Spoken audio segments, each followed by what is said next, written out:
أعوذ بالله من الشيطان الرجيم بسم الله الرحمن الرحیم۔ حضرت ابو ہریرہ رضی اللہ تعالی عنہ ارشاد فرماتے ہیں، قال رسول اللہ صلی اللہ علیہ وسلم اذا دخل رمضان فتحت ابواب السماء وفی روایت فتحت ابواب الجنہ۔ حضرت ابو ہریرہ فرماتے ہیں رسول اکرم صلی اللہ علیہ وسلم کا ارشاد گرامی قدر ہے کہ جب رمضان کا مہینہ داخل ہوتا ہے تو آسمانوں کے دروازے کھول دیے جاتے ہیں، اور ایک روایت میں ہے کہ جنت کے دروازے کھول دیے جاتے ہیں۔ وغلقت ابواب جہنم، جہنم کے دروازے بند کر دیے جاتے ہیں۔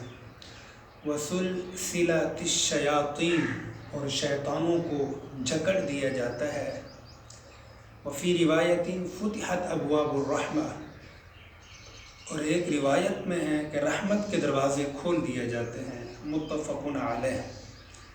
وہ اس حدیث سے معلوم ہوا ماہ رمضان کا مہینہ وہ مہینہ ہے جس کی وجہ سے اللہ تعالیٰ کی رحمتیں، اس کی نوازشیں، اس کی عنایتیں وسیع سے وسیع تر ہو جاتی ہیں۔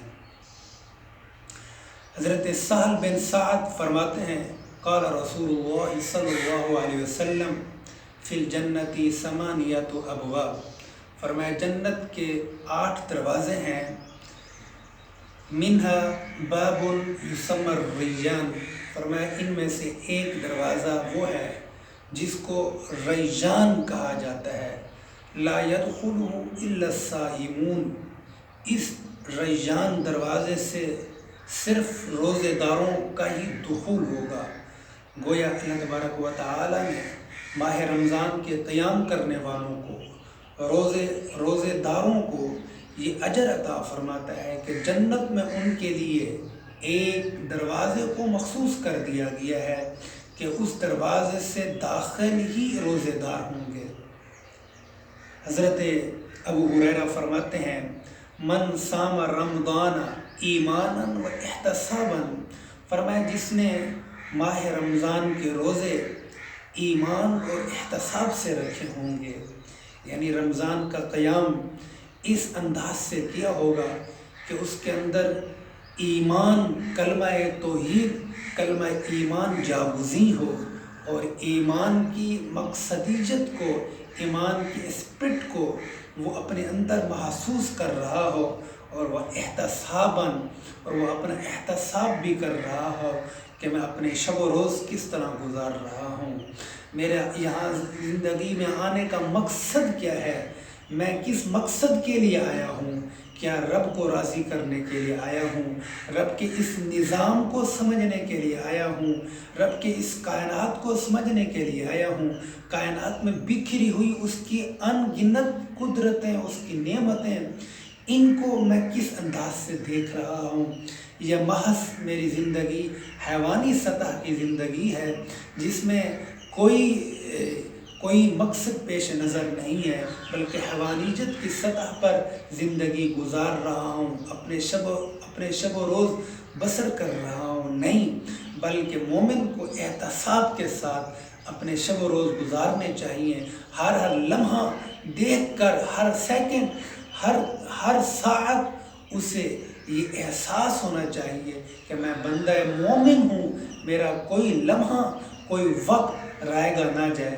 فرمایا جس نے رمضان کے روزے ایمان اور احتساب سے رکھے، غفر لہ ما تقدم من ذنبہ، فرمایا اس کے سابقہ جتنے گناہ ہیں، اس کے سابقہ جتنی خطائیں ہیں، رب تعالیٰ ان کو معاف فرما دے گا۔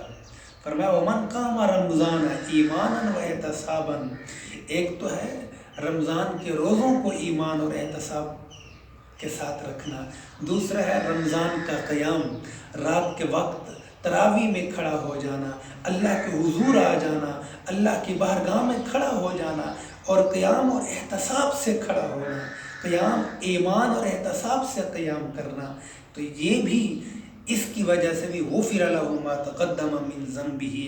فرمایا ومن قام لیلۃ القدر ایمانا و احتسابا، جو لیلۃ القدر کا قیام ایمان اور احتساب سے کرتا ہے، غفر لہ ما تقدم من ذنبہ، فرمایا اس کے بھی تمام کے تمام گناہ معاف کر دیے جاتے ہیں۔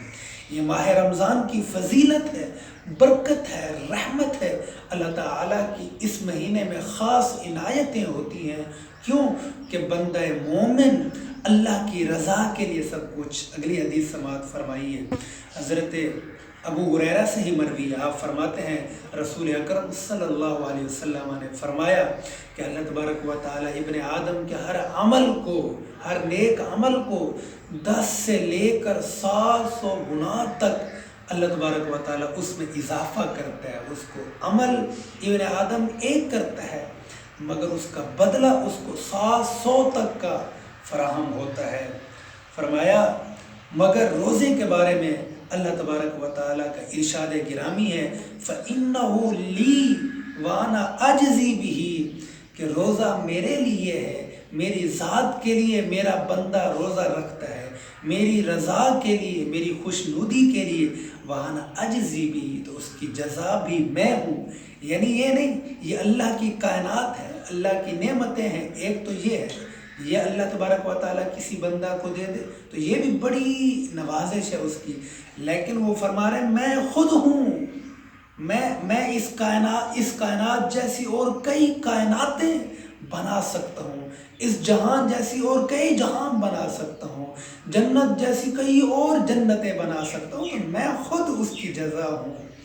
گویا فرمایا کیوں یہ مقام کیوں ملا؟